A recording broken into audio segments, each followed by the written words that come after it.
शालिनी, आज मैं बहुत खुश हूं। आखिरकार हमारा सपनों का घर हमने आज खरीद ही लिया। ये सब तुम्हारी वजह से हुआ। यदि तुम साथ नहीं देती तो ऐसा घर ले पाना मुश्किल था। राघव ने पत्नी शालिनी को गले लगाते कहा। अरे, जीवन की गाड़ी पति पत्नी के साथ साथ चलने से ही आगे बढ़ती है। फिर ये घर लेना मेरा भी तो सपना था। शालिनी बोली। अब मम्मी पापा को साथ ही रहने को कहेंगे।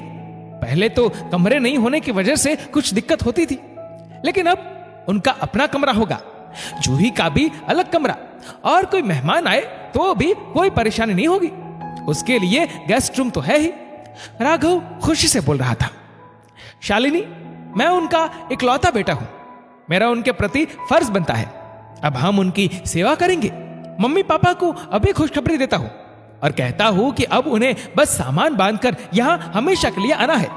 इस नए घर में सारी सुविधाएं हैं, उन्हें कोई दिक्कत नहीं होगी। उन्होंने मुझे इतना काबिल बनाया कि मैं ये घर खरीद सका, तो इस पर सबसे ज्यादा हक तो उनका ही है। तुम भी अपने घर फोन कर दो। उनसे कहना कि वास्तु पूजा में समय से आए। सब साथ में कुछ दिन रहेंगे। गेस्ट रूम में वे भी आराम से रह लेंगे। राघव की खुशी का ठिकाना ही नहीं था। शालिनी अब अपने दिल की बात कहने लगी। राघव, वो कमरा गेस्ट रूम नहीं है और न ही मेरे पापा मेहमान। जैसे तुम इकलौते बेटे हो, वैसे ही मैं इकलौती बेटी। मेरे भी माता पिता ने मुझे इस काबिल बनाया कि मैं ऐसा घर खरीद सकूं। यह घर हम दोनों की कमाई से लिया गया है। जैसे तुम्हारे माता पिता हक से यहां रहेंगे, वैसे क्या मेरे माता पिता नहीं रह सकते? बेटे के घर रहेंगे? राघव ने आश्चर्य से पूछा। क्यों? कैसी अजीब बात है ना राघव। तुम इस बात को मानते हो कि यह घर हम दोनों का है। अपने माता पिता के लिए तुम बहुत कुछ करना चाहते हो, तो फिर क्या एक बार भी तुम्हें ऐसा नहीं लगा कि मैं भी ऐसा सोचती होंगी? अभी तुमने कहा ना कि मम्मी जी पापा जी यहां आएंगे तो हम उनकी सेवा करेंगे। फिर मेरे मम्मी पापा की बात पर तुम चौंक क्यों गए? एक बहू कभी जो अपने फर्ज से चूक जाए तो वो बुरी बन जाती है, लेकिन एक बेटी को तो फर्ज निभाने का मौका ही नहीं दिया जाता। तुमने बड़ी आसानी से मेरे मम्मी पापा को मेहमान कह दिया। वैसे गलती तुम्हारी नहीं है, सदियों से ऐसा ही चला आ रहा है। लेकिन अब जब समय बदल रहा है, बेटी को अपने फर्ज जरूर निभाने चाहिए। इसके लिए जरूरी है लड़कों का बदलना। काश एक बार तुम्हारे मन में यह बात आती कि मुझे भी तो मेरे मम्मी पापा के लिए कुछ करने की इच्छा होती होगी। शालिनी, मैंने तुम्हें कभी नहीं रोका। तुम जो चाहे वो करो। कुछ गुस्से से राघव बोला। गुस्सा करने की कोई बात नहीं। एक बात कहूं, तुमने जो अभी कहा ना कि तुमने मुझे रोका नहीं, यह सोच बदल नहीं है।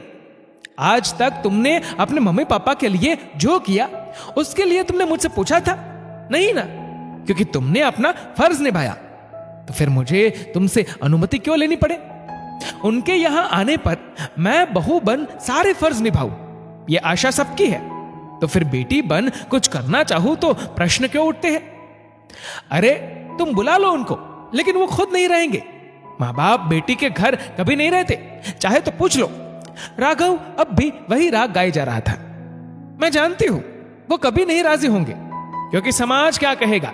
अरे, बेटी के घर रहते हैं, अरे दामाद सब करते हैं, उल्टी गंगा बहा रहे हैं, इसलिए बेटा होना जरूरी है ताकि बेटी के घर ना रहना पड़े, और भी न जाने क्या क्या।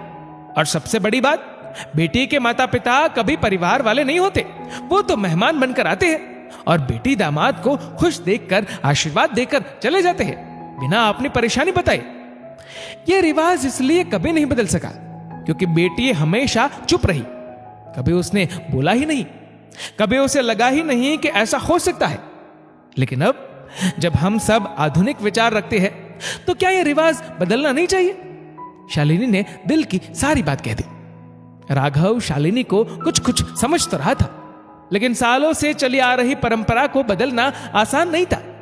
घर की वास्तु पूजा के लिए सभी आ गए।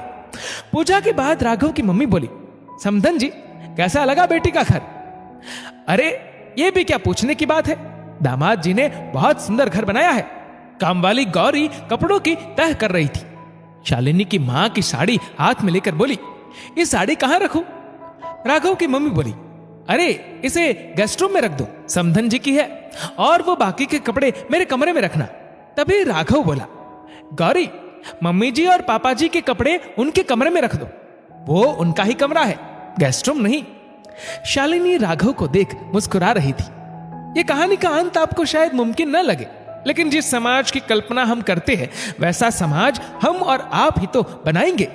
बेशक समय लगेगा, लेकिन ये नामुमकिन तो नहीं।